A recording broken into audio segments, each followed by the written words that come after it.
Surviving in the African savanna requires wit and guile, especially for two of its hunters, wild dogs and dwarf mongooses.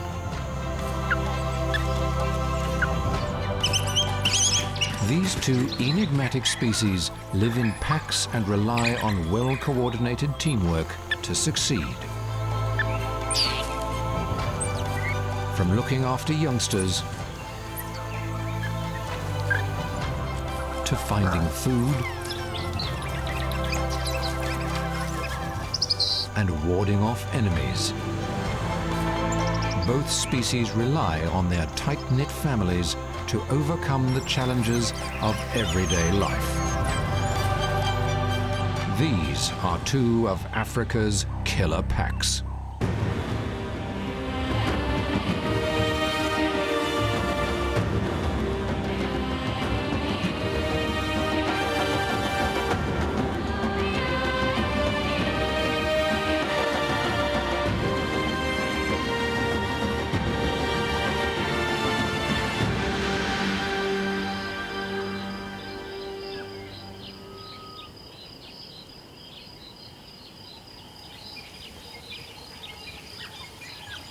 Sunrise over the South African bushveld.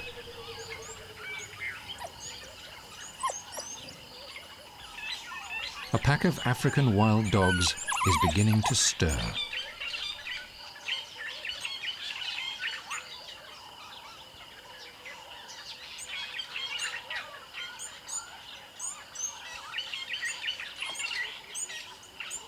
There's a busy day ahead.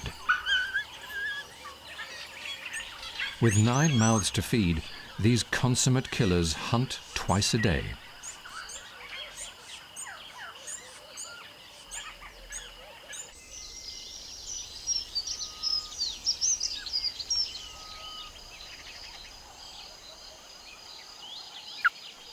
A family of dwarf mongooses is also greeting the early morning sunshine.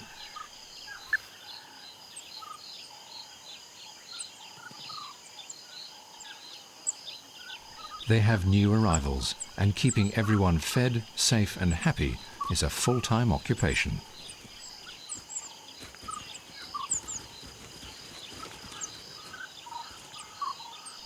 Although it's not going to be easy.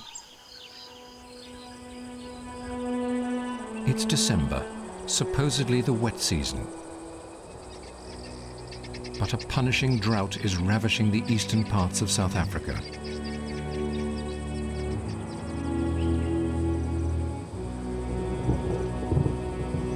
Clouds promise rain, but nothing has fallen for months.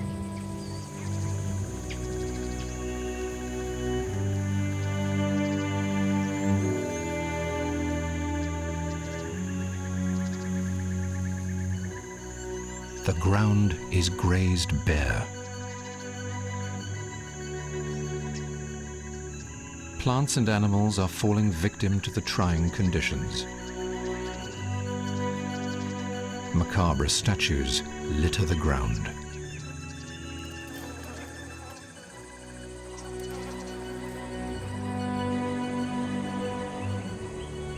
Rivers have run dry.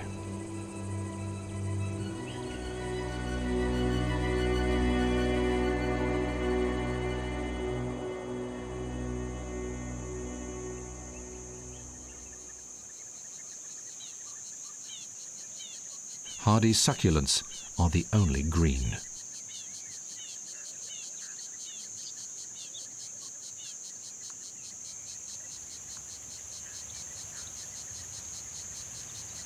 To prevent water loss, few trees still carry a canopy worth consuming.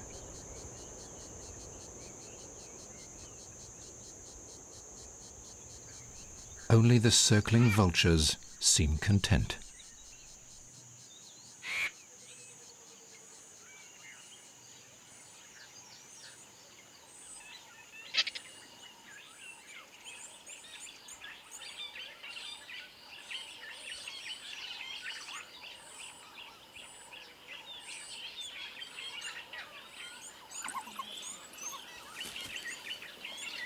The dogs are coping better than most in the drought.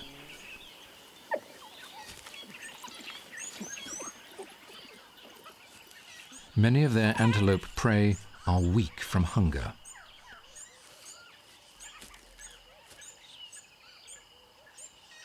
The pups are 6 months old and only recently joined the hunting pack.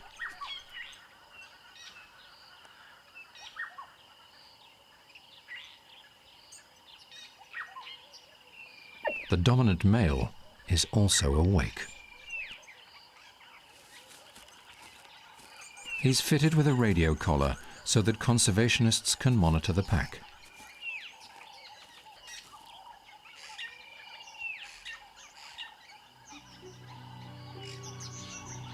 They've named him Merlot.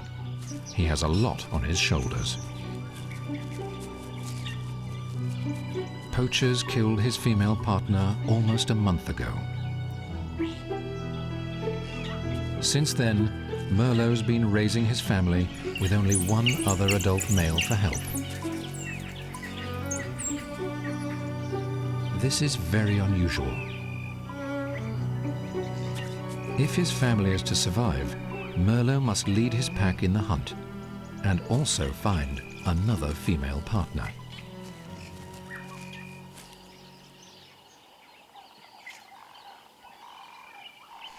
Typically, a predominantly monogamous dominant pair leads the wild dog pack together.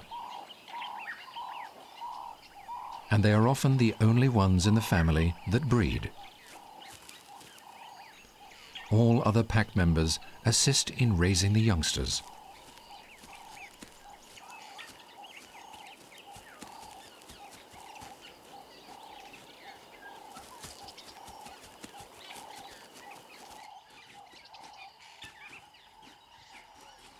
Merlot marks the ground, reinforcing his status.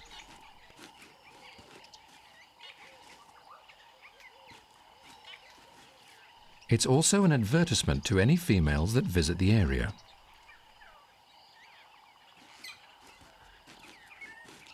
Pinotage, the other adult male, nuzzles his pack leader in a display of subservience.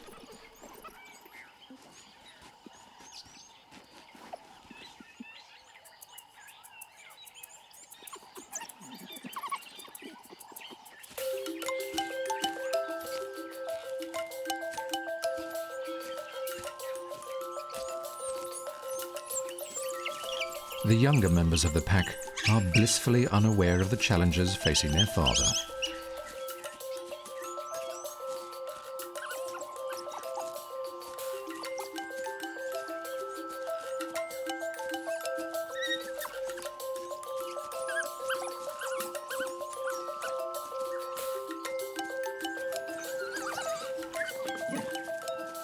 Play fighting develops strength and also reinforces family bonds.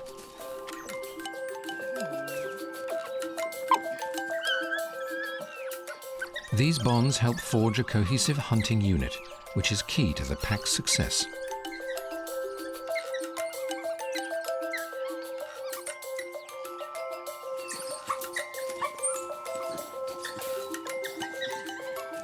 Living in a group allows them to kill bigger prey,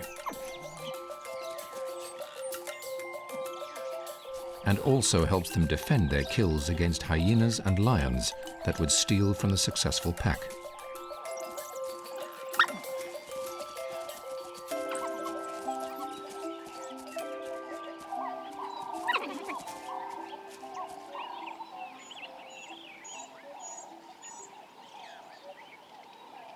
Wild dogs are cursorial, meaning they hunt on the leg, covering vast distances, tracking and hunting prey. This is in contrast to many of Africa's big cats, such as lions and leopards, which tend to stalk their prey for short distances, relying on stealth and quick bursts of speed for success.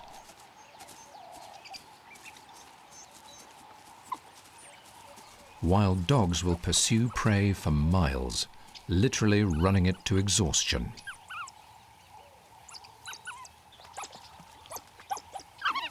This means they need large home ranges, which is a problem on a continent with such a rapidly expanding human population.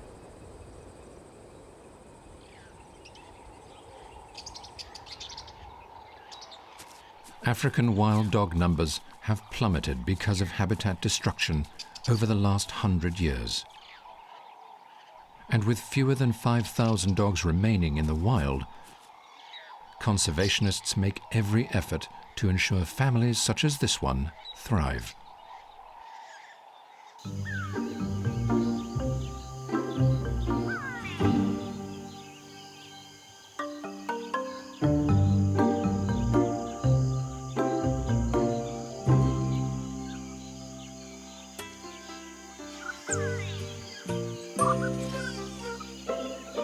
Dwarf mongooses also rely on their tight-knit packs to survive. They're the smallest mongoose species, roughly 30 centimeters from their nose to the tip of their tail, and weigh less than 250 grams.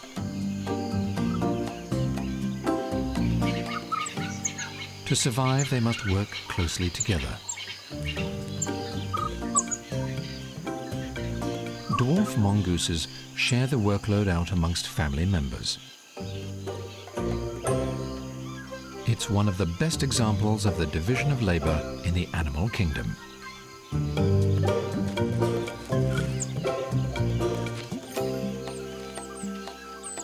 The sentinels are up first, checking for would-be predators from the top of the mound.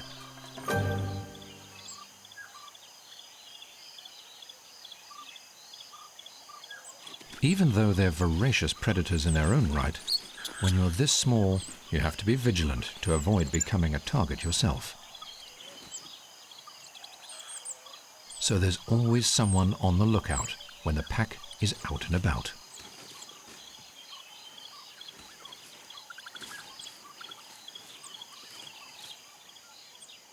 The sentinel signals the all clear and joins the rest of the family below.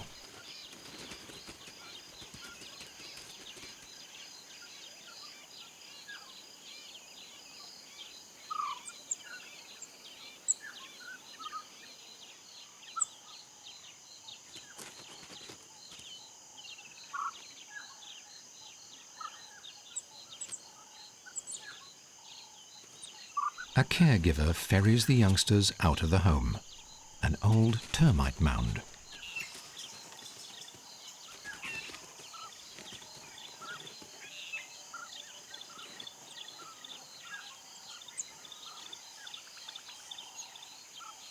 This isn't their mother.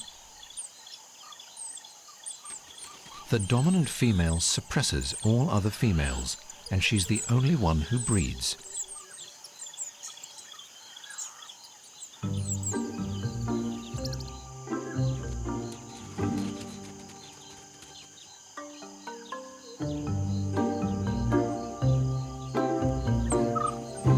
Subordinates assist her and often take on babysitting roles, while the rest of the pack is foraging.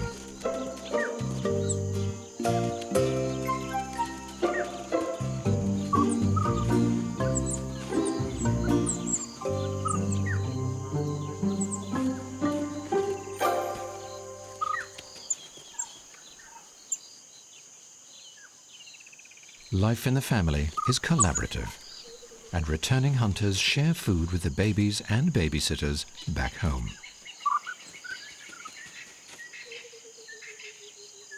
Dwarf mongooses breed in the wet season, so that there's plenty of insect prey for the growing youngsters. But the unseasonal drought has caught this family unawares. This year, they will have to work even harder if they are to raise a successful brood.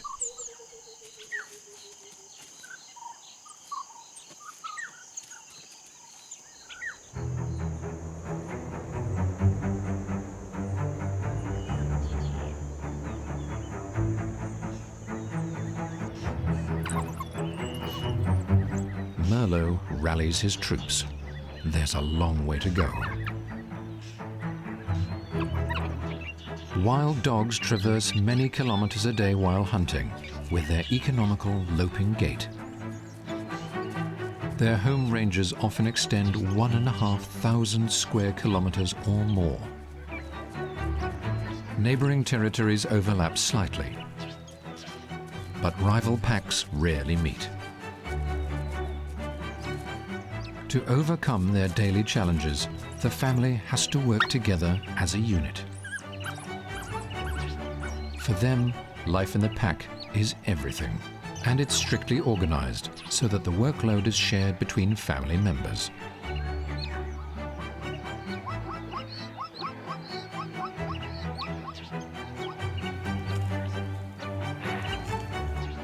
Much like mongooses, caregivers remain in a den with the pups after they're first born, while the pack hunts.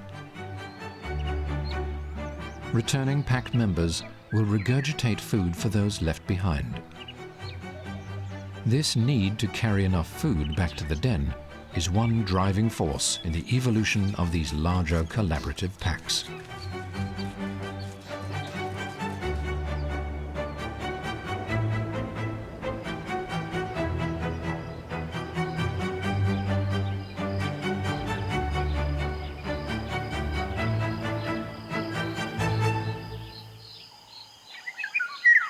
Back at the termite mound, the mongooses are also on the move.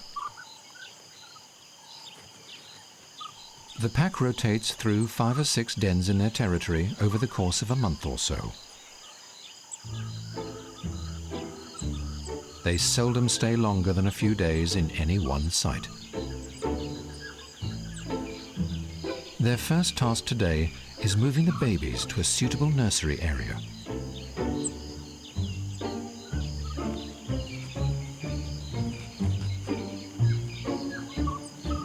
The dominant male and female lead the way.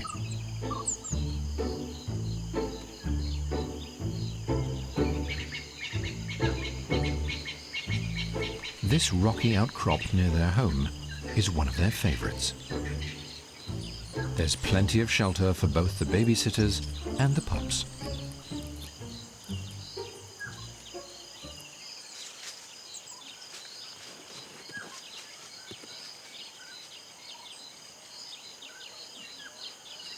The babysitters begin ferrying the pups to their rocky creche.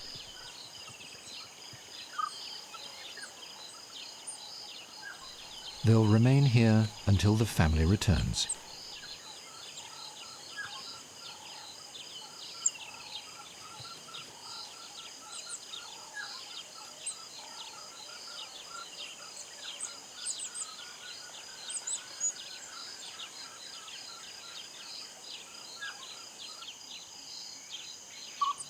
An adult cautiously sniffs the rocks.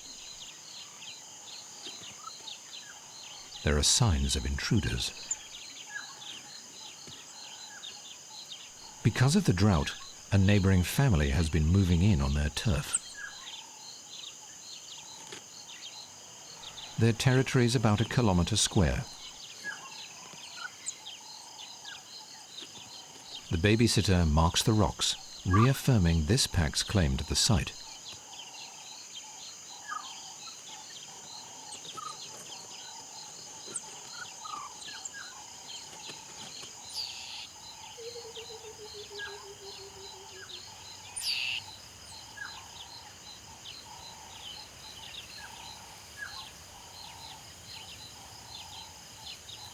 Even with the hiding places among the boulders, the adults are hyper-alert to potential predators.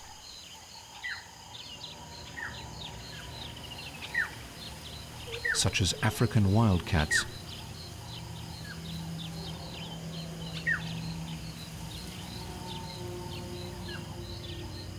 and a variety of raptors.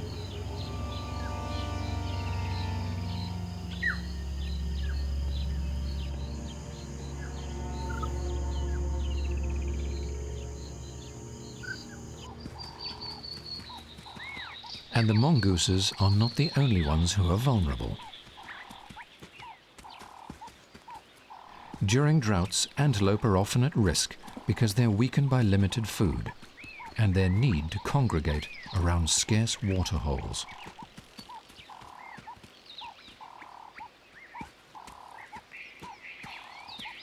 Inyala are prime targets for wild dogs in this part of South Africa, comprising 90% of the pack's kills. With limited moisture available in their forage, the animals rely on standing water such as this. Inyala are shy animals, preferring the thickets and dense savanna woodlands around water. Males are almost 30% larger than females, standing a little over a meter at the shoulder. And they carry horns, which they use to fight for dominance.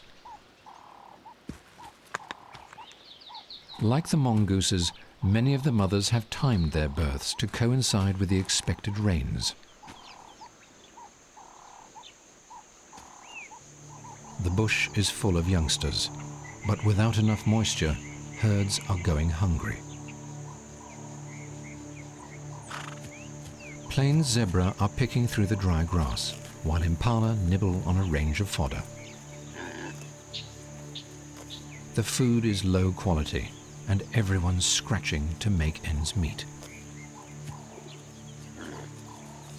Impala have it better than most, because they can shift their food from grass to leaves and shoots, depending on what's available.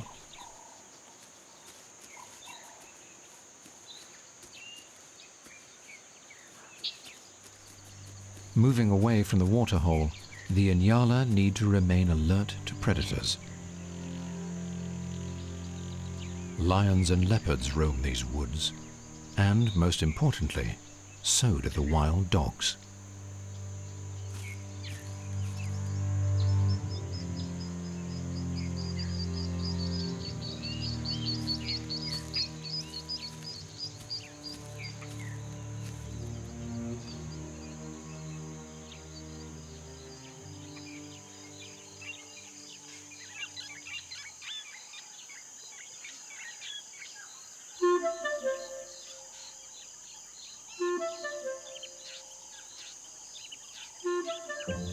Half of the 14-strong family of mongooses is also on the hunt. But their prey is more bite-sized. Insects, snails, scorpions, earthworms and birds' eggs are on the menu. They'll even gang up on large venomous snakes, relying on their speed and agility to circumvent the danger. But food is scarce in the drought, so the mongooses are chasing anything that moves.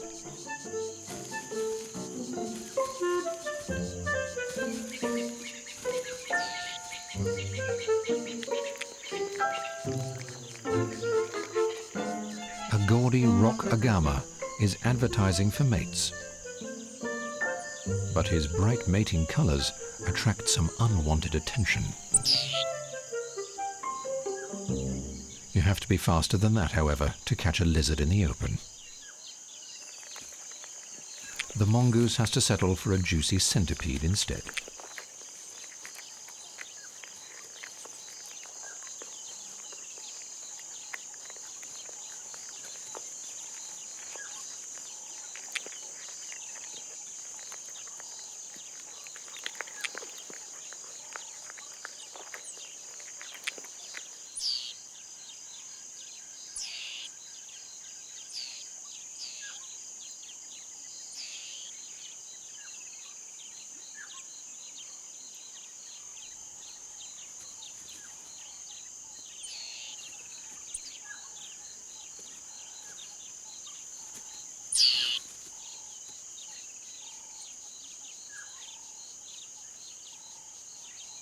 As the hunters root about, digging and scratching for food, they're vulnerable, as they can't keep a watch for predators. To overcome this, individuals take turns standing guard.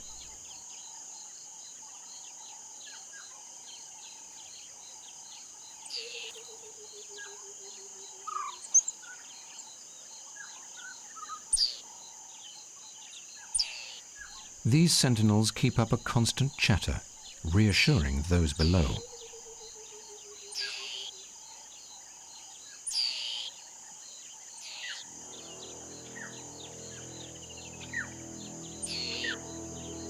This early warning system is very specific, and sentinels use different calls for different threats.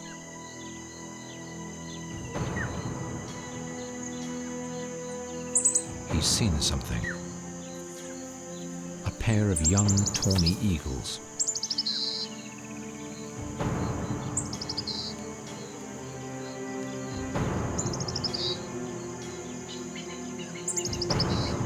The alarm call signals danger above. And everyone hurriedly scurries to the rocks for shelter.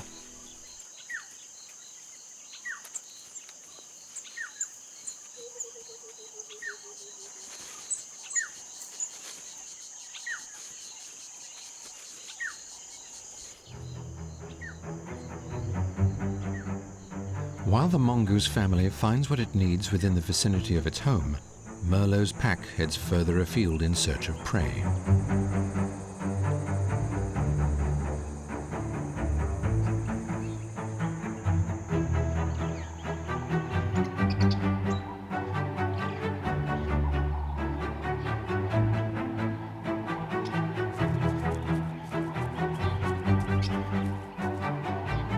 The dogs occasionally target young giraffes if they're feeling bold.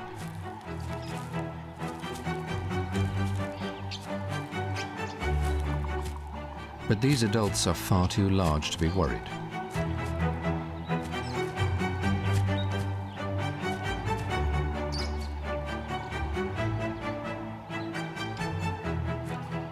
True to character, the pack passes brazenly out in the open. They're not concerned with being seen, unlike typical ambush predators such as lions.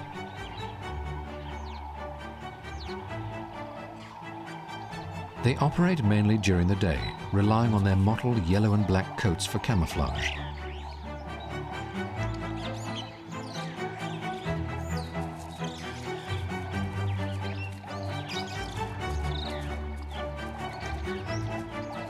The pack keeps moving on a marathon for a meal.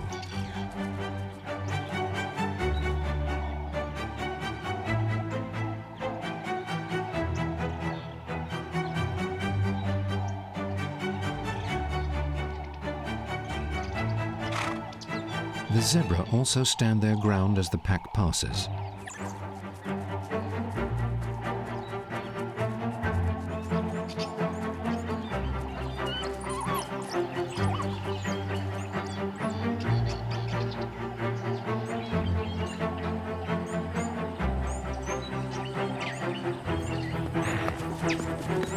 But the wildebeest take no chances.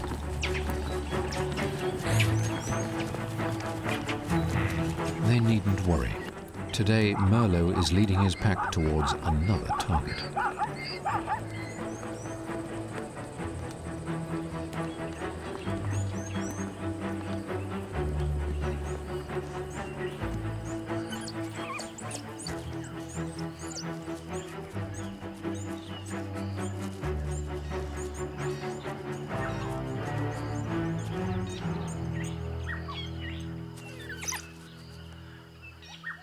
He maintains a relentless pace. The youngsters can do little else but follow his lead.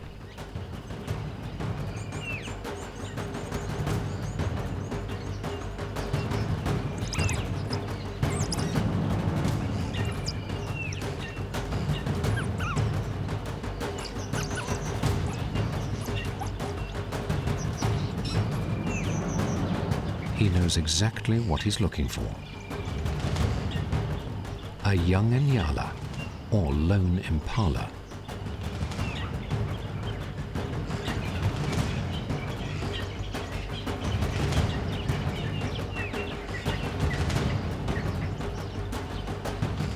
One of these will be easier prey for his relatively small and inexperienced pack.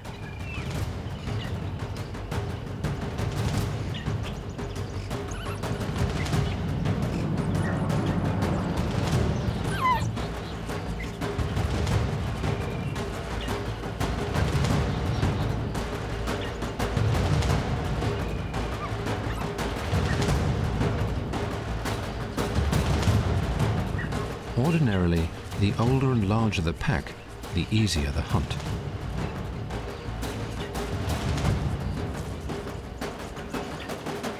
But Merlot's family is coping fine for now.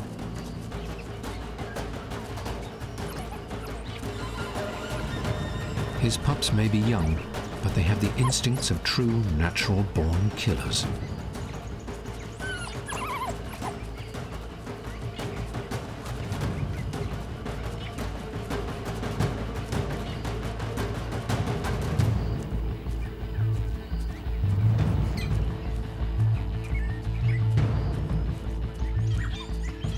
This is what he's been looking for. Nyala, hiding in the thicket.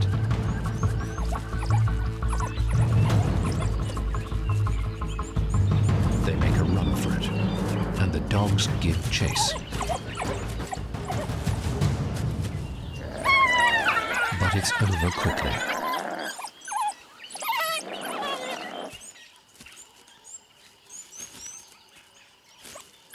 The pack has struck the jackpot.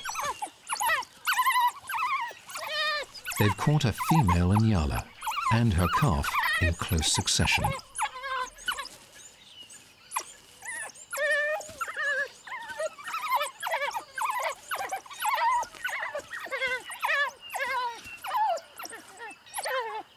Wild dogs are one of the most successful hunters in the savannah. Once a prey item is targeted, the pack is successful roughly 80% of the time.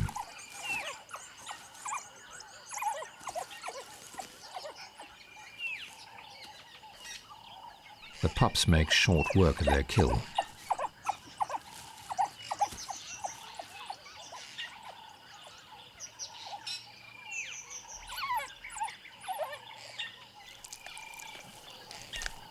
Each dog eats as much as it can, gorging itself on almost 5 kilograms of meat.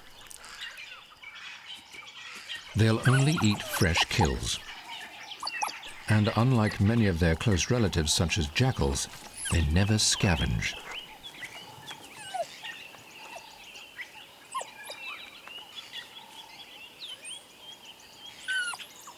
The pack keeps a lookout.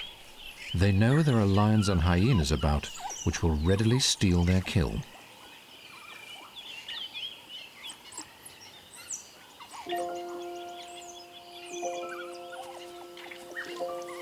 For now, the coast is clear. It's been a good day for the pack leader. Stomachs bulging, the family heads for the shade, avoiding the midday heat.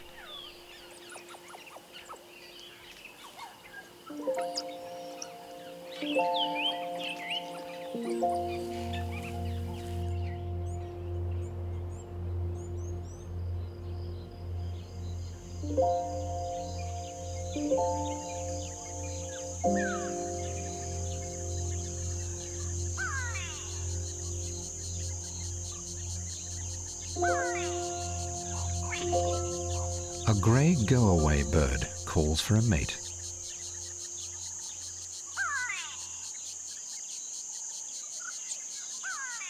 It's been a slower morning back at the rocky nursery, and the midday heat is also affecting the mongooses. This babysitter's keeping cool by pancaking, lying stretched out in the shade.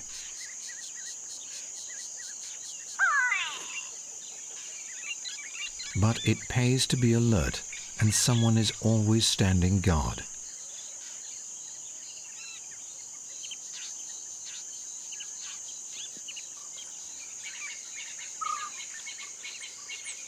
Tummies full, the foraging mongooses head for home.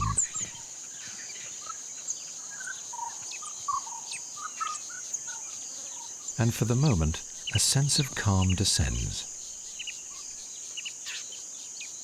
The only thing breaking the peace is the incessant screeching of cicadas.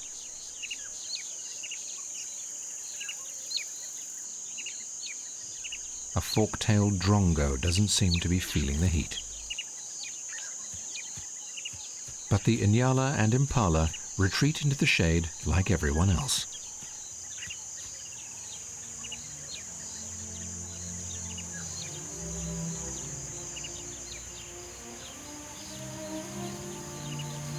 As the afternoon wears on, a slight change in the wind signals a change in everyone's fortunes. The clouds are building.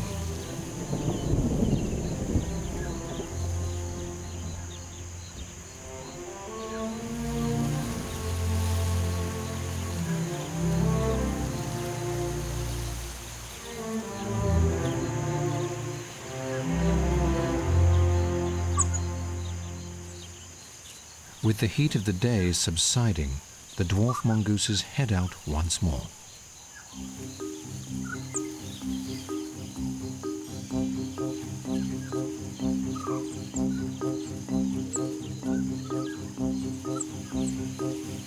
The dominant pair is concerned with the neighbors' incursions, and they have some important work to do on the borders of their territory.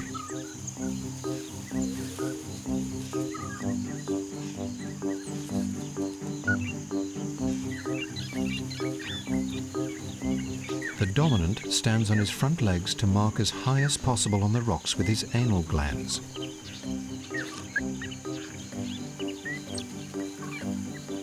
This helps pass on information about the size and therefore competitive ability of the marker. Everyone in the family marks.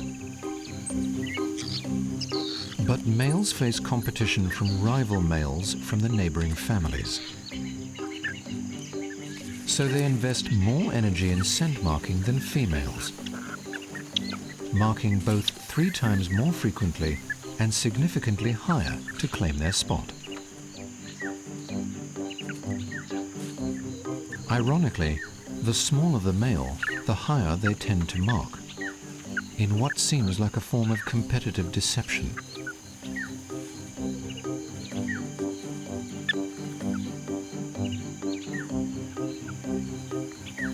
This marking helps prevent conflict between families.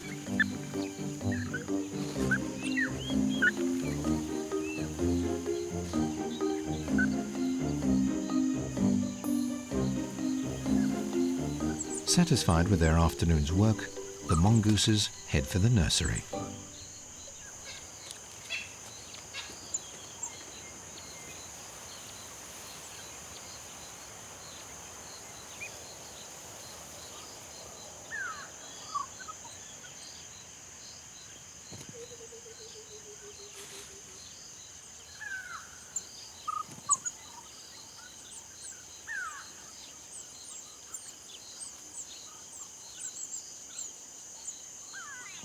They return to the rocky outcrop to collect the babysitters and take the pups back to the mound.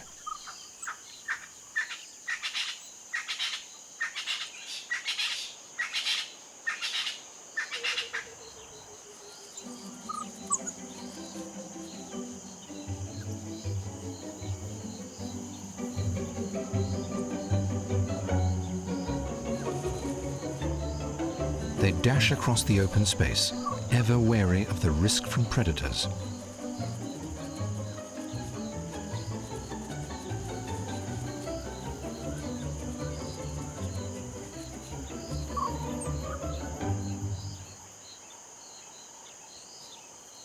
But in the rush, somebody's been left behind.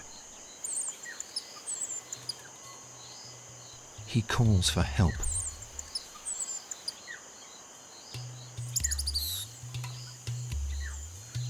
It isn't long before he's missed back home.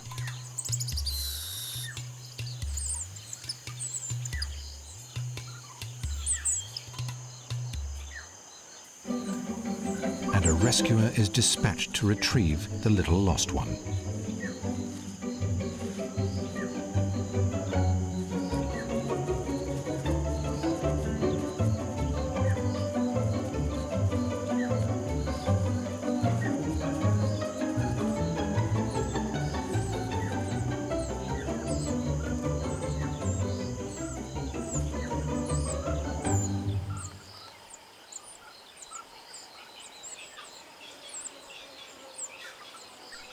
Safe at last. And there's time to enjoy the afternoon from the safety of the mound.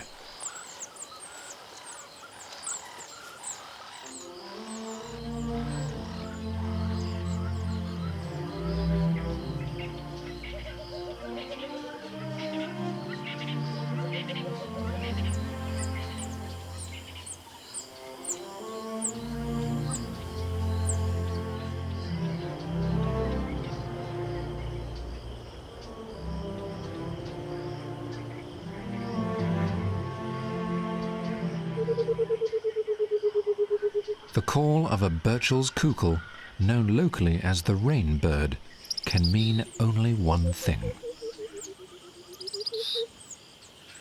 There's a sense of expectation at the mound.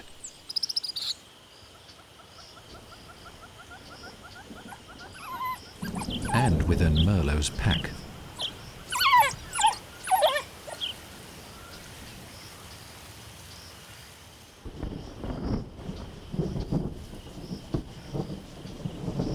Soon enough, following months of purgatory, the rains come.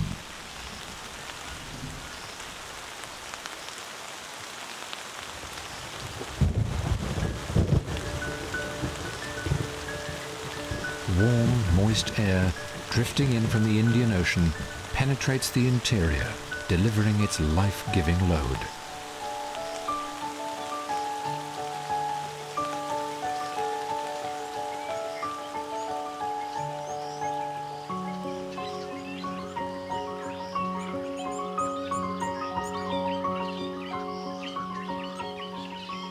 A pair of mating centrobolus millipedes makes the most of the rejuvenated environment.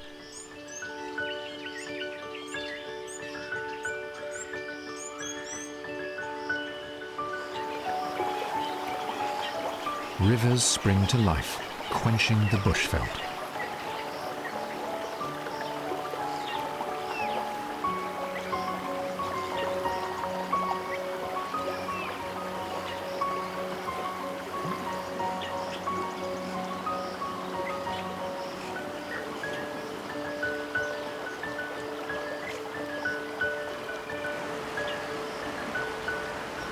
The water is back.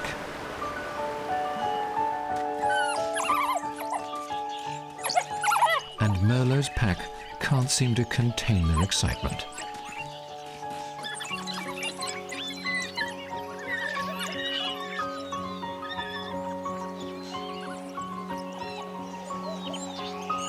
The trees and bushes sprout new leaves.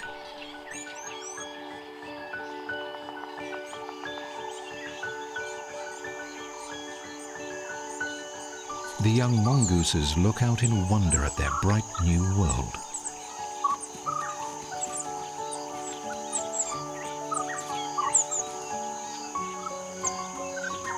Their first rainstorm leaves them strangely exhilarated. The world is full of new sounds and smells.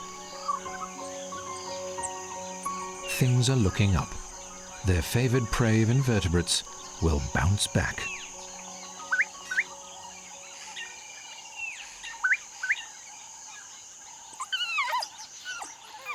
The dogs are on the move once more.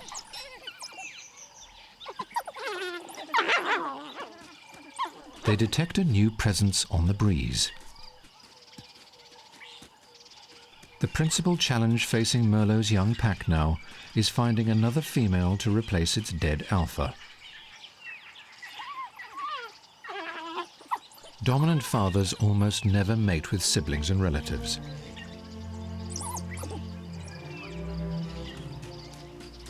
This helps avoid complications from inbreeding. The pack is intoxicated with the new scent in the neighborhood.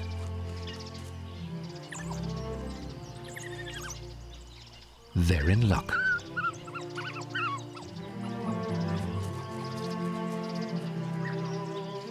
Conservationists have introduced a new female to the area.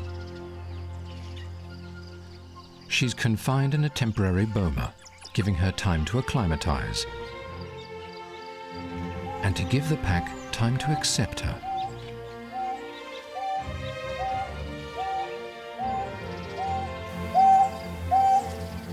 The youngsters whine in greeting.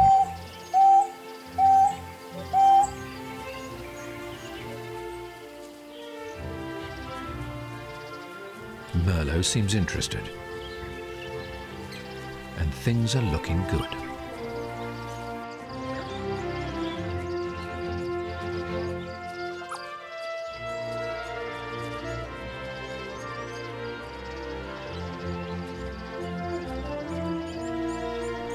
If all continues to go well, the managers will open the gates in a few weeks' time.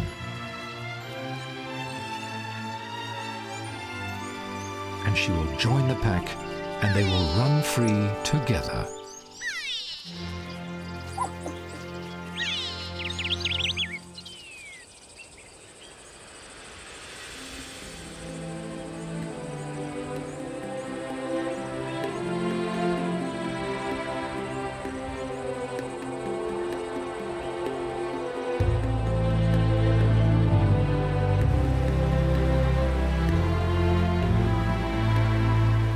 With the serious drought broken, conditions are getting better for everyone on the South African savannas.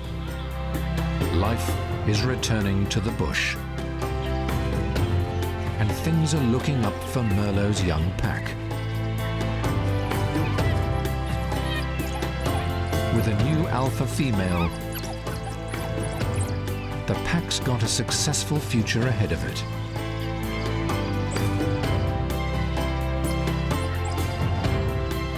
The good times have also returned for the dwarf mongooses. Their prey is rebounding after the rain. And there will be plenty of food for their growing brood.